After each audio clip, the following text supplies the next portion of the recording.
સુરત મહાનગરપાલિકા દ્વારા ખાનગી જગ્યા પર પેટીયું રડતા અને લોકલ ફોર વોકલ આત્મનિર્ભર ભારત અંતર્ગત લોન લઈ પાથરણા પાથરી ધંધો કરનારાઓની ખાનગી જગ્યાને સુરત મનપા દ્વારા સીલ કરાતા પાથરણાવાળાઓએ રોષ ઠાલવી 2 દિવસમાં સીલ નહીં ખોલવામાં આવે તો સામૂહિક આત્મવિલોપનની ચીમકી ઉચ્ચારી છે। કોરોનાની મહામારી બાદ આવેલા લોકડાઉનથી અનેક લોકો રોજગાર વગરના થવા પામ્યા છે, જેથી લોકોને રોજગારી કરવા માટે લોકલ ફોર વોકલ અને આત્મનિર્ભર ભારત અંતર્ગત લોન તંત્ર દ્વારા અપાઈ હતી।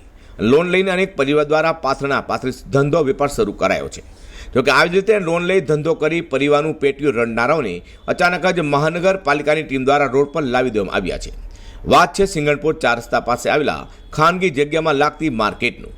પાથરણાવાળાઓ દ્વારા ખાનગી જગ્યામાં ધંધો કરાતો હતો, જે માર્કેટને 2 વાર મહાનગરપાલિકાની ટીમ દ્વારા સીલ કરાતા પાથરણાવાળાઓ બેરોજગાર થવા પામ્યા છે અને આજે સૂત્રોચ્ચારો કરી તંત્ર સામે રોષ ઠાલવ્યો હતો અને જો 2 દિવસમાં માર્કેટ નહીં ખોલવામાં આવે તો પાથરણાવાળાઓએ સામૂહિક આત્મવિલોપન કરશે તે ચીમકી પણ ઉચ્ચારી હતી, જેને કારણે તંત્રમાં હોહા મચી જવા પામી છે।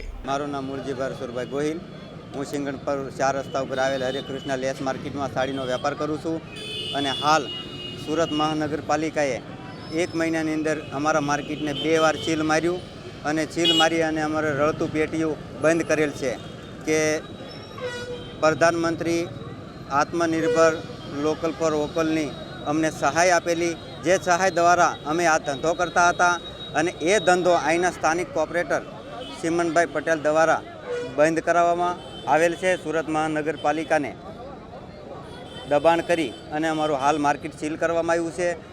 કેટલા પરિવાર અહીંયા 120 પરિવાર સાથે અમે ઘણા વર્ષોથી આ સિંગણપુર 4 રસ્તાની હરેકૃષ્ણ લેસ માર્કેટમાં અમારું પેટીયું રળીએ છીએ અને આ માર્કેટનું સીલ દિવસ 2માં નહીં ખોલવામાં આવે તો 120 પરિવાર નિર્ણય કરેલ છે કે 2 દિવસમાં નહીં ખોલવામાં આવે તો અમે આત્મવિલોપન કરવા માટે સિંગણપુર 4 રસ્તા ઉપર હાજર રહીશું। સિંગણપુર 4 રસ્તા પાસે ખાનગી જગ્યામાં પાથરણા નાખી પેટીયું રડનારાઓએ હાલ તો અચાનક જ ધંધા રોજગાર વગરના કરી દેવાતા તેઓએ ભારે આક્રોશ પણ વ્યક્ત કર્યો છે। અઝર કુર્સી સાથે પ્રકાશવાળા।